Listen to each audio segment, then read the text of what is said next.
Nous avons vu jusqu'à présent comment mettre des entiers, des nombres décimaux ou du texte, on dit chaîne de caractères en informatique, dans une boîte.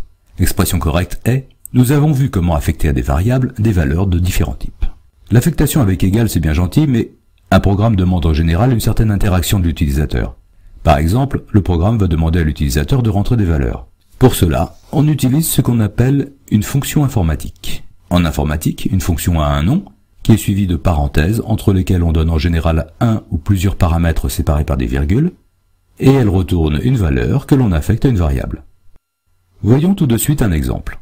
Dans boîte, je vais mettre le résultat de la fonction rowInput, à laquelle je passe un paramètre, le texte, que mettons dans la boîte. RowInput signifie entrée brute, et c'est la fonction que l'on utilise pour récupérer dans un programme Python ce qui est tapé au clavier. Si j'appuie sur entrée, ce qui est affiché, c'est le paramètre que j'ai donné à la fonction et le programme attend. Je n'ai pas les trois supérieurs que j'ai d'habitude. Je vais taper n'importe quoi. Vous remarquerez qu'avec l'apostrophe, idle se mélange dans les couleurs, mais ce n'est pas grave. Une autre chose à remarquer, c'est que dans ma chaîne, j'ai mis un espace avant l'apostrophe fermante. Je le retrouve ici. Sans cet espace, quand j'aurais tapé, le N se serait retrouvé collé au point d'interrogation. Cela aurait marché tout aussi bien, mais ça aurait fait un peu moche. J'appuie sur entrée. Je retrouve mes trois signes supérieurs et idle attend une nouvelle commande. Et ce n'est plus mon programme qui attend une donnée. J'affiche le contenu de ma variable boîte et bien entendu je retrouve ce que j'ai entré. Vous pouvez remarquer que je n'ai pas mis mes données entre guillemets. La raison est qu'il n'y avait pas d'ambiguïté. Le programme attend des données. Si j'avais tapé le nom d'une autre variable, j'aurais retrouvé non pas le contenu de la variable, mais simplement son nom dans la boîte. Mais cela veut dire qu'on peut avoir des soucis et je vais vous montrer lesquels. Je vais entrer une valeur numérique dans une variable que j'appelle x.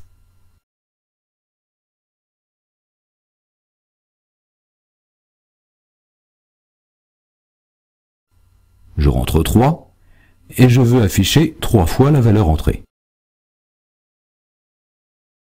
Oups, problème.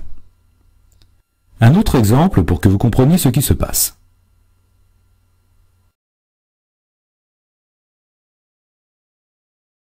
Quand on multiplie du texte, on l'affiche autant de fois qu'on le multiplie. La boîte X contient le texte 3. rowInput retourne toujours du texte. Écrire X égale rowInput, c'est comme si on écrivait X égale ouvrez les guillemets. Si je veux avoir un vrai nombre dans ma variable, il faut que je le dise. Rappelez-vous qu'un entier se dit integer en anglais. Il y a une fonction int à laquelle on passe du texte et qui le transforme en entier.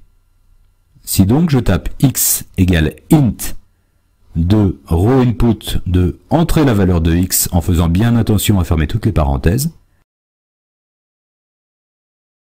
quand j'imprime 3 fois x, ce coup-ci le résultat est plus normal. Il y a donc des fonctions pour convertir des types. Int prend la représentation sous forme de texte d'un entier pour en faire un vrai entier avec lequel on peut faire des calculs. Je vous ai dit qu'en informatique on appelait souvent les nombres décimaux float. Il y a une fonction float qui prend la représentation sous forme de texte d'un nombre décimal. Attention, encore une fois, il faut un point et non pas une virgule. Et en fait aussi un vrai décimal. Il y a aussi la fonction str, abréviation de string. Rien à voir avec les sous-vêtements, je suis désolé de vous décevoir, cela vient de character string, qui veut dire chaîne de caractères. str effectue l'opération inverse de int et de float. Elle prend un nombre entier ou décimal et le transforme en texte. C'est beaucoup plus utile que vous ne pouvez le penser. Si dans un programme on fait des calculs, on aime bien en général en afficher le résultat avec un texte explicatif. Vous avez vu que multiplier du texte le répétait, quand on additionne du texte, on le colle bout à bout. Si l'on a une variable numérique et si on essaie de la coller à du texte, on a une erreur. Qui dit que l'on ne peut pas concaténer, c'est-à-dire coller bout à bout, un objet de type str, du texte, et un objet de type int, un entier. La solution est d'utiliser la fonction str pour convertir le nombre en texte et pouvoir afficher le message. Je peux aussi appliquer int à un nombre décimal, ce qui me donne sa partie entière. Mais si j'applique int à du texte qui représente un nombre décimal, j'ai une erreur et cela ne marche pas. En revanche, ce que je peux faire, c'est appliquer float au texte, obtenir le résultat décimal et lui réappliquer int. Bienvenue dans le monde tordu des informaticiens. Il est maintenant temps de voir comment nous pouvons écrire notre premier programme qui ne sera pas trop ambitieux. Jusqu'à présent, vous avez vu un certain nombre de commandes que l'on a passées manuellement les unes après les autres. Un programme, c'est comme un programme de télévision. Cela dit ce qui va se passer dans quel ordre. Cela enregistre des opérations à dérouler automatiquement. Sur un ordinateur, dès que l'on enregistre, on met dans un fichier. Nous allons donc écrire nos commandes dans un fichier. Pour cela, il faut aller dans le menu cliquer sur File, qui signifie Fichier, puis New Window pour ouvrir une nouvelle fenêtre. Là, nous allons pouvoir écrire un programme. Nous sommes dans un environnement comme Notepad, sauf qu'il comprend les mots-clés et tout le reste, et change les couleurs pour nous aider à détecter les fautes de frappe. Je commence par une ligne qui commence par le signe dièse. C'est un commentaire. Python ne le regarde pas, c'est pour expliquer le programme. Il est fréquent que plusieurs personnes améliorent tour à tour un programme. Comme la logique est parfois assez compliquée, il faut mettre des explications pour que d'autres comprennent et puissent reprendre après nous. Je vais créer une variable nom, dans laquelle nous allons mettre le nom de l'utilisateur du programme, puis nous allons afficher bonjour suivi du nom. Pas vraiment palpitant comme programme, ce n'est pas avec cela que vous allez vous faire embaucher par Google, mais c'est quelque chose que l'on voit sur presque tous les sites web.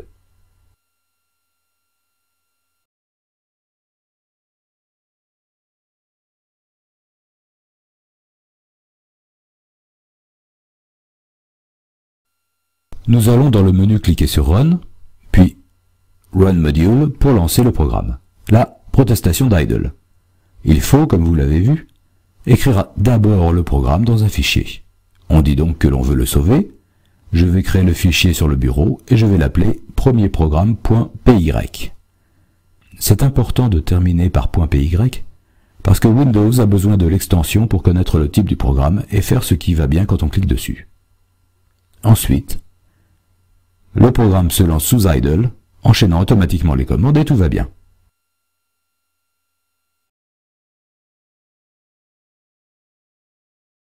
Allons maintenant sur le bureau cliquer sur le programme que nous avons créé. Une fenêtre se lance, tout va bien, je rentre un nom. Et la catastrophe, la fenêtre se ferme sans rien avoir affiché. Le programme ne marche pas. En fait, c'est faux. Le programme a bien affiché quelque chose, mais si vite que l'on n'a pas eu le temps de voir. Je vais donc reprendre le programme et rajouter un appel arrowInput. J'appelle la fonction sans en affecter le résultat à une variable parce que je me fiche complètement du résultat. Tout ce que je veux, c'est que le programme pause avant de se terminer.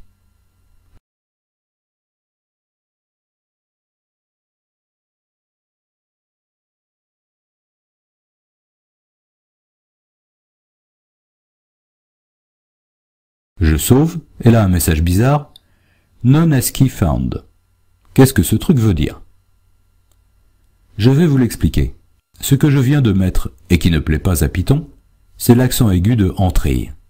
ASCII, cela veut dire American Standard Code for Information Interchange, autrement dit code américain standard pour l'échange d'informations. C'est un standard qui a pas loin de 50 ans, et c'est bêtement ce qui définit comment les lettres de l'alphabet sont codées dans un ordinateur. En anglais, il n'y a pas d'accent, et les Américains se sont bornés à définir les codes pour les majuscules, les minuscules, les chiffres et les signes de ponctuation. Évidemment, les Français, les Italiens, les Espagnols, les Allemands et les Scandinaves n'ont pas été longs à râler et à réclamer leurs lettres à eux, et puis les Russes y sont mis, les Arabes, les Chinois, les Japonais, les Indiens. Le problème, c'est que les standards pour coder les caractères autres que ceux qui sont dans le code ASCII, il y en a plusieurs.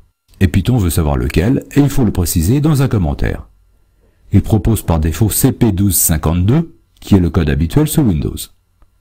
D'autres possibles pour le français sont latin-1 ou UTF-8. Je clique sur Edit My File pour corriger. Très gentiment, idle m'insère la ligne qui va bien. Je sauve de nouveau, pas de problème.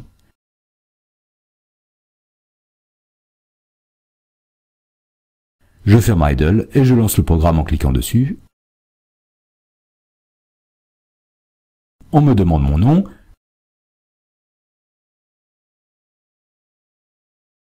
Je rentre n'importe quoi, mon message est affiché, et je vois que malgré l'indication du code, le « et » de entrée ne sort pas bien. Moralité, si vous voulez lancer votre programme sous Windows, évitez les accents, un des grands sujets casse-pieds de l'informatique. Il n'y a pas de problème dans idle.